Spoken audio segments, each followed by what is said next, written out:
8 फरवरी 2024 यानी गुज़श्ता दिन पाकिस्तान में आम इंतखाबात का दिन था। ये मेरी ज़िंदगी का पहला इलेक्शन था जिसमें ज़ाती तौर पर मैं वोट कास्ट कर सकता था, क्योंकि 2018 में मेरी उम्र 18 साल न थी। बहरहाल मेरी ज़िंदगी का ये वोट मुझे उम्र भर याद रहेगा। एक ऐसा वोट कि जिसकी कीमत का अंदाज़ा लगाना मुमकिन ही नहीं।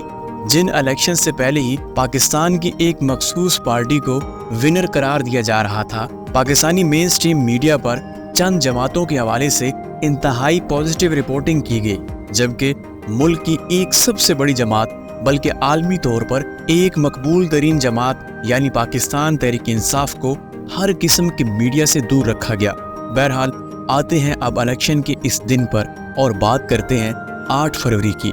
12 करोड़ 80 लाख एल वोटरों के लिए पोलिंग 8 फरवरी को मकामी वक्त के मुताबिक सुबह 8 बजे शुरू हुई। पाकिस्तान में 8 फरवरी के इन इंतखाबात के वोटों की गिनती रात देर तक जारी रही और इंतखाबात में धांधली के इल्ज़ामात के बावजूद वोट डालने वाले पाकिस्तानियों का ख्याल है कि इनका वोट अहमियत रखता है। दारुल हुकूमत इस्लामाबाद में नफ्सियात की 22 साला तालबा अरीमा शफीक वोट डालने वाले अव्वलीन वोटरों में शामिल थी। उन्होंने कहा, मैं जमहूरियत पर यकीन रखती हूँ और मेरा ख्याल है कि मेरा वोट अहमियत रखता है। उन्होंने मज़ीद कहा, मैंने अपना वोट डाला क्योंकि ये मेरा फ़र्ज़ था। मेरी ख्वाहिश है कि हक़दार पार्टी इक़्तिदार में आए। अमरीकी अखबार न्यूयॉर्क टाइम्स ने भी पाकिस्तानी इंतखाबात पर अपनी एक तफसीली रिपोर्ट पेश की और तशवीश का इज़हार किया, और इनकी तशवीश जो ख़ास तौर पर मुल्क भर में मोबाइल फ़ोन सर्विस मुअत्तल करने से पेश आई। अखबार के मुताबिक वोटरों ने शिकायत की कि मोबाइल सर्विस की बंदिश ने इन्हें अपने मकामी पोलिंग स्टेशन को तलाश करने में मदद के लिए PTI की एक ऐप का इस्तेमाल करने से रोक दिया गया।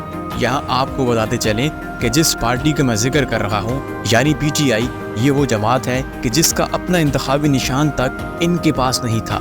इससे कबल इस जमात का इंतखाबी निशान बल्ला यानी क्रिकेट बैट था, जो कि पाकिस्तानी अदालतों में कलअदम करार दिया गया था, जिसके बाद PTI के मुल्क भर के तमाम उम्मीदवारों को अलग अलग निशान अलाट किए गए। हैरान कुन तौर पर इतना कुछ करने के बाद भी इस जमात को इलेक्शन में हराना कोई आसान काम नहीं था। पाकिस्तानी अवाम ने भरपूर तौर पर वोट डाला और जिस वक्त मैं वीडियो बना रहा हूँ PTI 150 से ज़ायद नेशनल असेंबली की सीट्स जीत चुकी है। बहरहाल आवाम की ताकत का अंदाज़ा आज के इन इंतखाबात से वाक़ई हो गया, यानी अगर आवाम मुत्तहिद हो जाए तो क्या कुछ नहीं हो सकता। मगर बहरहाल इस तनाजुर में एक सवाल जो कि इंतहाई अहम है कि सब जीत गए, मगर आखिर पाकिस्तान कब जीतेगा? मेरा सवाल है फ़कत उन लोगों से जो जीत चुके हैं, चाहे वो किसी भी पार्टी से ताल्लुक़ रखते हों।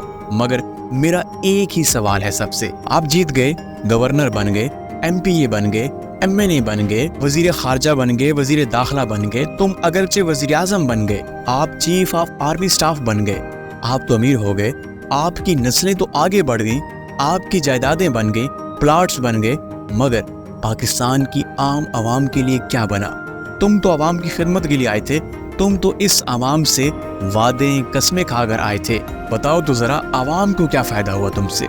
मुझे और मेरी इस कौम को क्या फ़ायदा हुआ? तुम लोग तो हमारे पैसों पर हज भी कराओगे, उम्रे भी कराओगे, दुनिया के कई मुल्कों के दौरे भी कराओगे, मगर मेरे मुल्क के मजदूर का क्या बनेगा? पूरी कौम को फ़कत ट्रक की बत्ती के पीछे लगाया हुआ है। पिछले साल 500 जवान लड़के एक डंकी लगाते शहीद हो गए। यार किसका दिल चाहता है, ज़रा सीने पर हाथ रख कर बताओ, किसका दिल चाहता है कि वो अपने माँ बाप को छोड़कर दूसरे मुल्क कमाने की गर्ज से जाए? मगर खैर, तुम्हारी औलादें तो एक आलीशान जिंदगी जी रही हैं, तुम्हें इससे क्या फ़र्क पड़ेगा? पिछले कुछ सालों में हालात ऐसे बन चुके हैं कि कोई इस मुल्क में रहना नहीं चाहता, कोई खुद को महफूज नहीं समझता। हर झूठी उम्मीद, हर झूठे वादे और दावे में रखा गया है।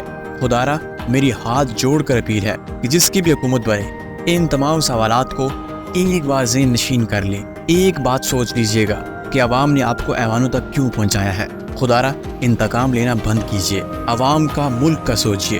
और जो आवाम मुझे सुन रही है, आपसे मेरी एक गुजारिश है कि अगर तुम समझती हो नवाज शरीफ आएगा और मुल्क ठीक हो जाएगा, तो ऐसा नहीं होगा। अगर तुम समझते हो इमरान खान आएगा तो मुल्क ठीक हो जाएगा, ऐसा नहीं होगा।